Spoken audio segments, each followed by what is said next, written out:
দিনে কুরআন শিখাতো আর রাতে পরপুরুষের সাথে গুনাহে লিপ্ত হতো। মৃত্যুর পরেই লোকমুখে ছড়িয়ে পড়ল এমন কথা। কি এমন গোপন পাপে জড়িয়ে পড়েছিল হাফেজে কোরআন শিক্ষিকা?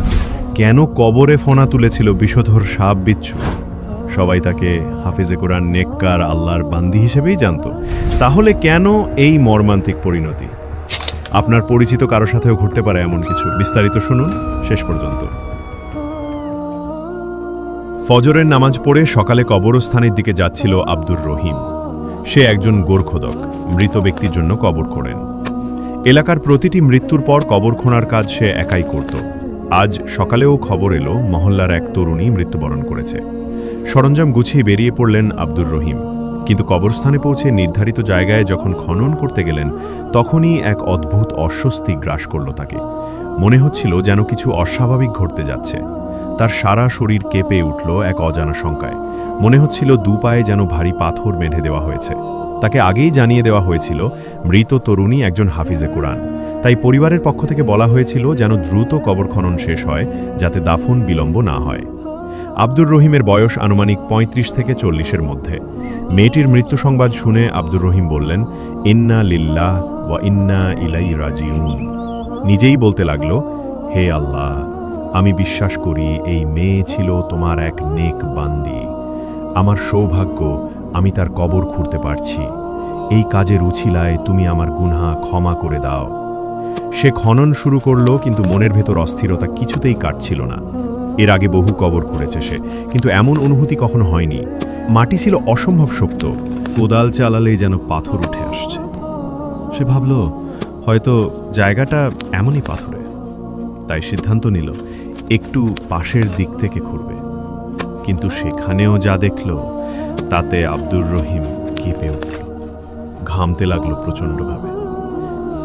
কপাল থেকে ঘাম মুছল হাতা দিয়ে আর বিড়বিড় করে বলতে লাগলো, হে আল্লাহ, এটা কি দেখছি আমি? কিছুই তো বুঝতে পারছি না। আব্দুর রহিম নিজেই বলছিল, এই কবরস্থানে আমি শত শত কবর খুঁড়েছি, কিন্তু এমন দৃশ্য কখনো দেখিনি। তার বুকের ধড়ফড়ানি বেড়ে যাচ্ছিল, ভয় চেপে বসেছিল পুরো শরীরে। গভীর শ্বাস নিতে নিতে সে একপাশে বসে কপালের ঘাম মুছছিল। সময় যেন থমকে গিয়েছে। ঠিক তখনই কবরস্থানে প্রবেশ করল সেই হাফিজে কুরআন মেয়েটির জানাজা। আশ্চর্যজনকভাবে এই জানাজায় বড়দের চেয়ে ছোটদের উপস্থিতিই ছিল বেশি। ৬ থেকে ১৩ বছরের শিশুরা সংখ্যায় এত বেশি ছিল যে কেউ ভাবতেই পারছিল না এত শিশু একসঙ্গে জানাজায় আসবে। প্রতিটি শিশুর চোখ কান্নায় লাল, মুখে উচ্চারিত হচ্ছিল কালেমা শাহাদাত, জোরে স্পষ্ট স্বরে। তারা কাঁদতে কাঁদতে বলছিল, আল্লাহ তোমার পথ সহজ করে দিন। এই নেককার মেয়েটির মৃত্যু যেন পুরো এলাকার শিশুদের হৃদয়ে ঝড় তুলেছিল। শিশুরা জানাজার সাথে কবরস্থানের দিকে এগিয়ে আসছিল অশ্রুসজল চোখে। প্রথমে বিষয়টি কারো কাছে স্পষ্ট ছিল না, পরে জানা গেল মেয়েটিই ছিল তাদের কুরআনের শিক্ষিকা। হাফিজে কুরআন হিসেবে সে এই শিশুদের কুরআন তিলাওয়াত ও দ্বীনের শিক্ষা দিত। শুধু শিক্ষিকাই নয়, বরং তার প্রতি গভীর ভালোবাসার কারণে শিশুরা যেন নিজ পরিবারের কাউকে হারিয়েছে, এই শোকেই জানাজায় এসেছে। মেয়েটির মৃতদেহ তখন কবরস্থানে পৌঁছে গেছে। এদিকে আব্দুর রহিম কবরের পাশে দাঁড়িয়েছিলেন স্তব্ধ হয়ে। জানাজার এত বড় জমায়েত, বিশেষ করে এত শিশুর উপস্থিতি তাকে অবাক করে দিয়েছিল। সে নিজেও ভাবছিল এই মেয়েটি নিশ্চয়ই খুবই পরহেজগার, নেককার, না হলে জানাজায় এমন ভিড় হতো না। কিন্তু তখনও তার ভিতরটা কাঁপছিল। কবরের ভেতরে কিছু যেন ঠিক নেই, এই চিন্তায় সে অস্থির হচ্ছিল। তার মুখ থেকে শুধু বের হচ্ছিল আস্তাগফিরুল্লাহ, আস্তাগফিরুল্লাহ। মেয়েটিকে যখন কবরে নামানো হচ্ছিল তখন হঠাৎ মাটি কেঁপে উঠল। মনে হচ্ছিল মাটির নিচে কিছু আছে। লোকেরা ভয় পেয়ে গেল। ঠিক তখনই এক বিশাল কালো 2 মুখওয়ালা সাপ বেরিয়ে এলো কবর থেকে। সরাসরি মৃতদেহের দিকে এগিয়ে আসছিল, যেন কামড়াতে যাচ্ছে। লোকেরা আতঙ্কে চিৎকার করে উঠল।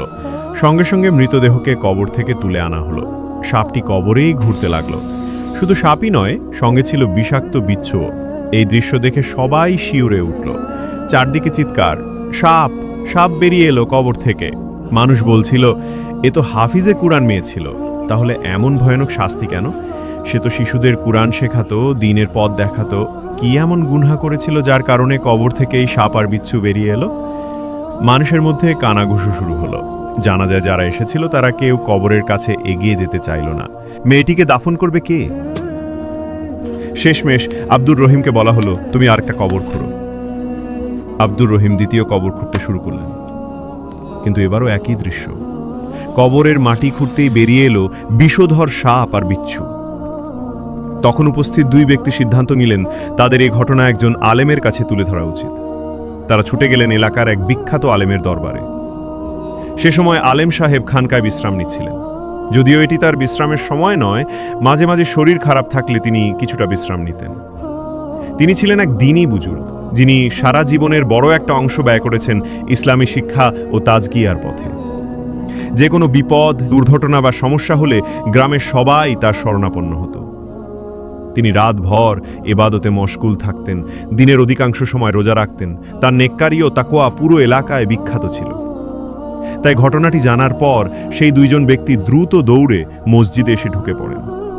আলেম সাহেব তখন বিশ্রাম নিচ্ছিলেন, কিন্তু তাদের মুখে আতঙ্ক আর উদ্বেগের ছাপ দেখে তিনি উঠে বসেন। তিনি জিজ্ঞেস করলেন, কি হয়েছে? তারা কবরস্থানে যা যা ঘটেছে সব খুলে বলেন। তাদের বর্ণনা শুনে আলেম সাহেবের চোখ বিস্ময়ে বড় হয়ে গেল। তার মুখ থেকে বারবার বের হচ্ছিল আস্তাগফিরুল্লাহ, আস্তাগফিরুল্লাহ। মূলত আলেম সাহেব তখন কিছু কাজে নিজ বাড়িতে ব্যস্ত ছিলেন, তাই মেয়েটির মৃত্যুর খবরটা জানা ছিল না। তিনি তখনই বললেন, আমাকেও কবরস্থানে নিয়ে চলো, আমি নিজ চোখে না দেখে কিছু বিশ্বাস করতে পারছি না। তিনি কবরস্থানে পৌঁছানোর সঙ্গে সঙ্গে সেখানে ভিড় করা লোকজন রাস্তা ছেড়ে দিল। তিনি মনে মনে দরুদ শরীফ পড়তে শুরু করলেন এবং দোয়া করলেন, আল্লাহ মাফ করো, এমন কি ঘটেছে? তিনি একবার মৃতদেহের দিকে, আরেকবার আশেপাশে দাঁড়িয়ে থাকা লোকজনের দিকে তাকালেন। শিশুরা একপাশে দাঁড়িয়ে ছিল, কিন্তু কেউই মৃতদেহের ধারে কাছে যাচ্ছিল না। যখন তিনি কবরের ভেতর তাকালেন, তখন এক ধরনের শিহরণ ছড়িয়ে গেল তার শরীর জুড়ে। একজন লোক এগিয়ে এসে সালাম জানিয়ে বলল, হুজুর, আমি কিছু আরজও করতে চাই। প্রথম যেই কবর খোঁড়া হয়েছিল সেখানে শুধু পাথর আর ধারালো কাঁকড় ছিল। দ্বিতীয় কবর খুঁড়তেই বেরিয়ে এলো বিশাল এক কালো সাপ। সবাই ভয় পেয়ে গেল। পরপর 3 বার কবর খোঁড়া হয়েছিল, কিন্তু প্রতিবারই বেরিয়ে এসেছিল ভয়ঙ্কর সাপ আর বিচ্ছু। মাওলানা সাহেব চোখ বন্ধ করে কিছুটা পেছনে সরে যান, কারণ তখনও কবরের ভেতর ঘুরছিল সেই সাপ। কবরের দেয়ালও কেঁপে উঠছিল, যেন সেখান থেকে বেরিয়ে আসছে আরও বিষধর প্রাণী। এই দৃশ্য দেখে আলেম সাহেবের চোখে পানি চলে আসে। তিনি উচ্চস্বরে আল্লাহর জিকির করতে শুরু করলেন।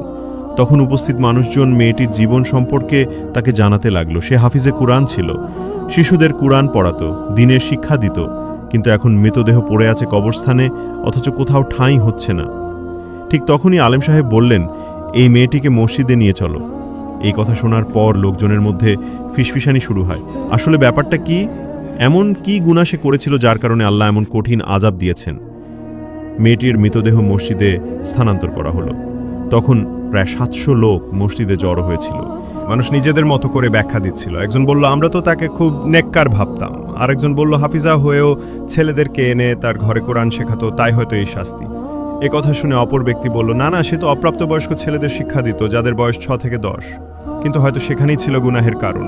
ঠিক তখনই আলেম সাহেব মসজিদে প্রবেশ করলেন। মুহূর্তেই পুরো পরিবেশ নিস্তব্ধ হয়ে গেল, সবাই দাঁড়িয়ে পড়ল। মেয়েটির মৃতদেহ তখন এক মহিলা হাকিমার তত্ত্বাবধানে দেওয়া হলো। বলা হলো তার শরীর পরীক্ষা করা হোক, দেখা হোক এমন কি গুনাহ করেছিল সে, যার কারণে এমন আযাব নেমে এসেছে। মানুষজনের মধ্যে আবারও কৌতূহল শুরু হলো, এই মেয়েকে আদৌ দাফন করা যাবে তো? যেসব ঘটনা ঘটছে তাতে মনে হচ্ছে সে হয়তো কোনো বড় গুনাহগার ছিল, নইলে মাটি তাকে গ্রহণ করছে না কেন? এই সব শুনে আলেম সাহেব গম্ভীর স্বরে বললেন, চুপ হয়ে যাও। কার মর্যাদা আল্লাহর দরবারে কতটুকু, কে গুনাহগার কে নেককার, এটা শুধু আল্লাহই জানেন। আমাদের কাজ হচ্ছে নিজের আমল ঠিক করা, অন্যের উপর রায় দেওয়া নয়। এই কথা শোনার পর সবাই চুপ হয়ে গেল। তবে মনের গভীরে একটি প্রশ্ন ঘুরপাক খেতে লাগলো। একজন হাফিজে কোরআন মেয়ের কবর থেকে সাপ আর বিচ্ছু কিভাবে বের হতে পারে? ঠিক তখনই আলেম সাহেব সবাইকে ডাকলেন, বললেন, যেসব বাচ্চারা এই মেয়ের কাছে কোরআন শিখত তাদের সবাইকে মসজিদে নিয়ে এসো, আমি তাদের কাছ থেকে কিছু জানতে চাই। শিগগিরই সব শিশুরা মসজিদে হাজির হয়।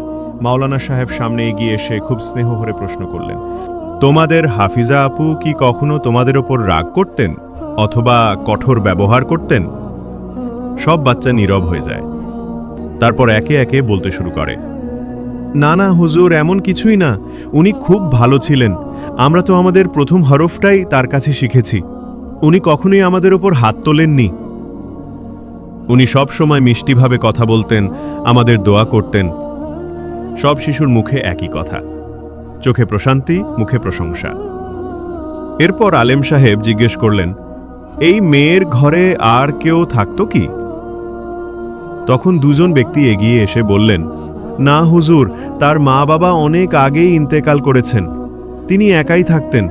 আমাদের জানা মতে সে কোনো খারাপ কাজে ছিল না, তবে হয়তো রাতের অন্ধকারে একাকিত্বে কোনো গুনাহ করে ফেলেছিলেন, যা আমরা জানি না।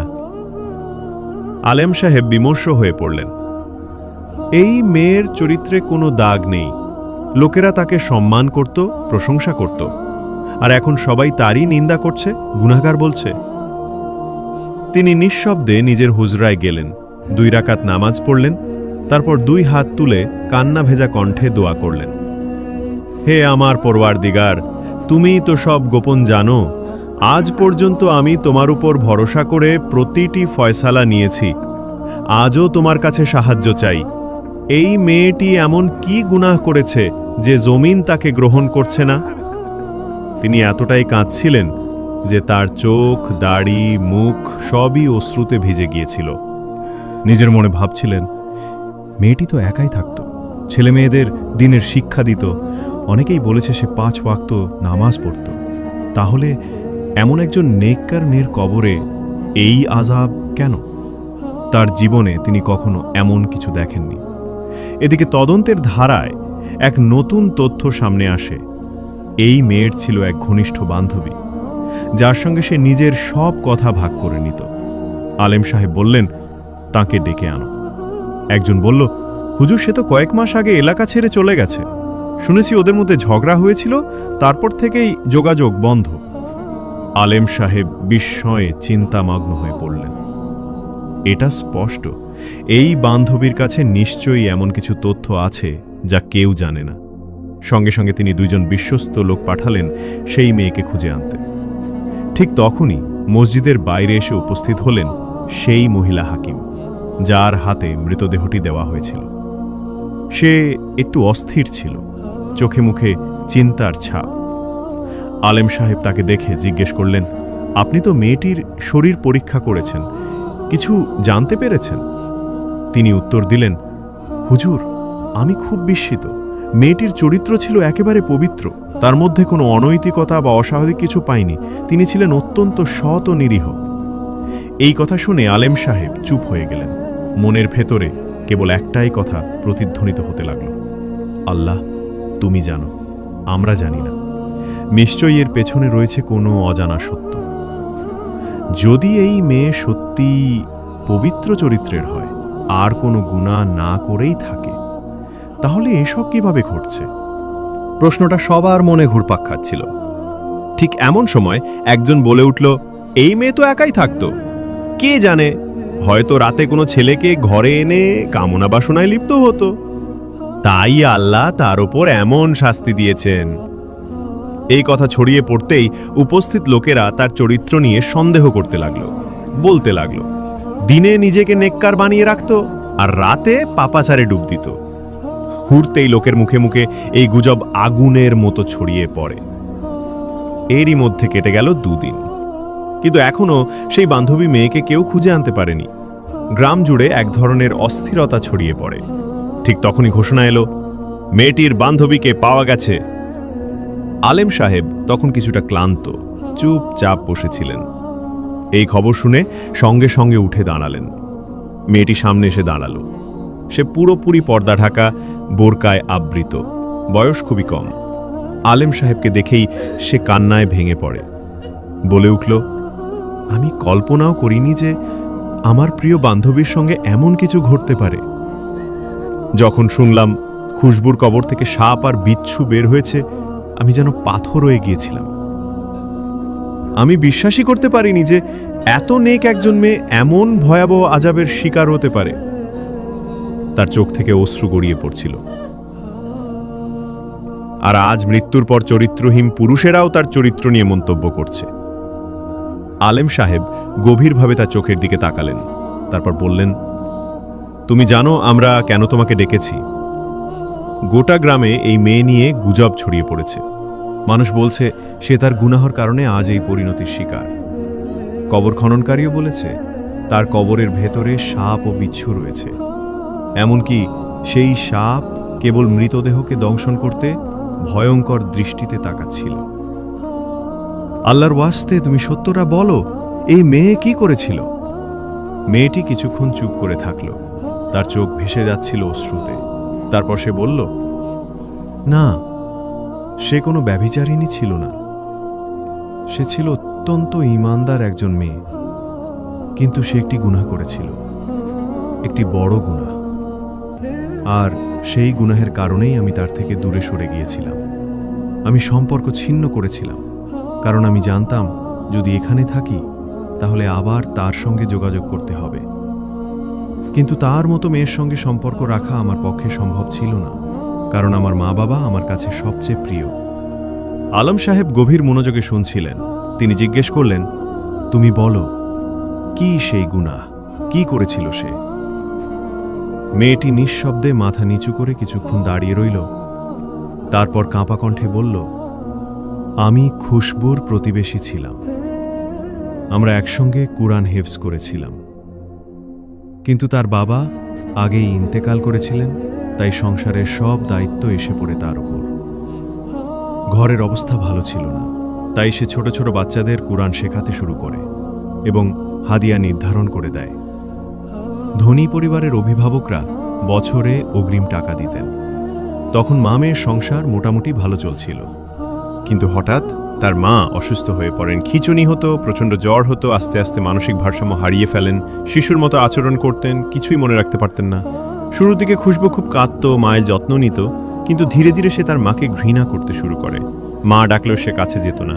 যখন তার মা কাঁপতে কাঁপতে ডাকতেন, সে বলতো, আমি অমুক কাজ করছি, পরে আসব। ফলে মায়ের শরীরেই প্রস্রাব পায়খানা হয়ে যেত, বিছানা ভিজে যেত, দুর্গন্ধ ছড়াতো। কিন্তু সে দিনের পর দিন সেই বিছানা বদলাতো না। মনে পড়লে খাবার দিত, না হলে না খেয়ে পিপাসায় মায়ের শরীর নিস্তেজ হয়ে যেত, আর সে নিজে তখন শিশুদের কুরআন পড়াতে ব্যস্ত থাকত। আলেম সাহেব এই সব কথা শুনে রাগে থরথর করে কাঁপছিলেন, তার মুখ লাল হয়ে গিয়েছিল। তিনি বললেন, এই মেয়ে বাইরে সবার সঙ্গে ভালো ব্যবহার করত, নেক কাজ করত, 5 ওয়াক্ত নামাজ আদায় করত, কিন্তু প্রতিটি নামাজের পর সে দোয়া করত, হে আল্লাহ, আমার মাকে তুলে নাও, আমি ক্লান্ত হয়ে গেছি। সে বলতো, আমার মা না থাকে আমি ভালোভাবে ইবাদত করতে পারতাম, শিশুদের পড়াতে পারতাম। যখন আমি একদিন ওর ঘরে ছিলাম, তখন তার মা বারবার পানি চাইছিলেন, কিন্তু সে একবারও জবাব দিল না। শেষে আমি নিজেই গিয়ে তার মাকে পানি দিলাম। তখন তিনি আমার সামনে কাঁদতে লাগলেন আর তার মেয়ের প্রতি অভিযোগ করলেন। কিন্তু যখন খুশবু এটা শুনল, সে তেলে বেগুনে জ্বলে উঠল, ছুটে এসে মাকে এক চড় মারল, গালিগালাজ করতে লাগলো, বলল, তোমার জন্যই আমি জীবনটা বরবাদ করেছি, সব রোজগার তোমার পেছনে খরচ করেছি, তারপরও তুমি লোকজনের সামনে আমার বদনাম করো। এই দৃশ্য সহ্য করতে না পেরে আমিও তার মুখে এক চড় মারলাম এবং সেখান থেকে চলে এলাম। এরপর আর কখনো ফিরিনি। আমি চেয়েছিলাম তার মাকে নিজের সঙ্গে নিয়ে যেতে, কিন্তু সেও অনুমতি দেয়নি। পরে আমার বাবা আমাকে অন্য গ্রামে নিয়ে যান, আমি সেখানে থাকতে শুরু করি। আমার চলে যাওয়ার কিছুদিন পর তার মা মারা যান, সময় কেটে যায়। আজ তার মায়ের মৃত্যুর ঠিক 2 সপ্তাহ পর এই খুশবুও মারা গেছে। মানুষ জানতে পেরেছে এই মেয়ে তার মায়ের হক আদায় করত না, গালিগালাজ করত, অপমান করত। আল্লাহর সব হক সে আদায় করত, নামাজ, রোজা, কুরআন শিক্ষা সব ঠিকঠাক, কিন্তু মায়ের হক অবহেলা করেছিল।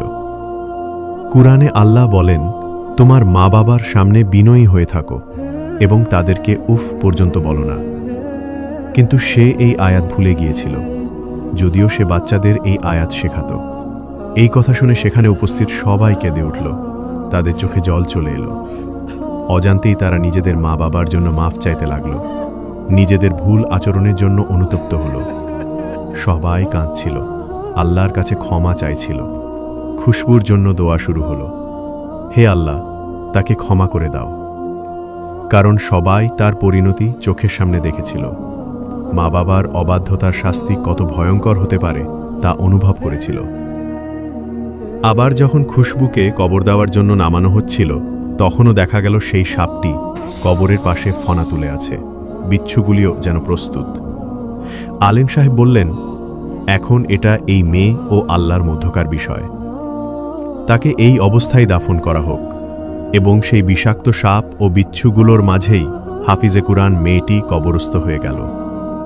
প্রিয় শ্রোতা, একটি কথা মনে রাখবেন, আপনি যতই নামাজ, রোজা, হজ, কোরআন তিলাওয়াত করুন, যদি মা বাবার হক আদায় না করেন, তাদের অবজ্ঞা, অবহেলা বা কষ্ট দেন, তাহলে আল্লাহর কাছে আপনার কোনো আমলেরই মূল্য থাকবে না, বরং আযাবের সবচেয়ে কঠিন রূপ আপনার জন্য অপেক্ষা করবে। মা বাবার প্রতি অবাধ্যতার গন্ধ আল্লাহর কাছে অপছন্দনীয়।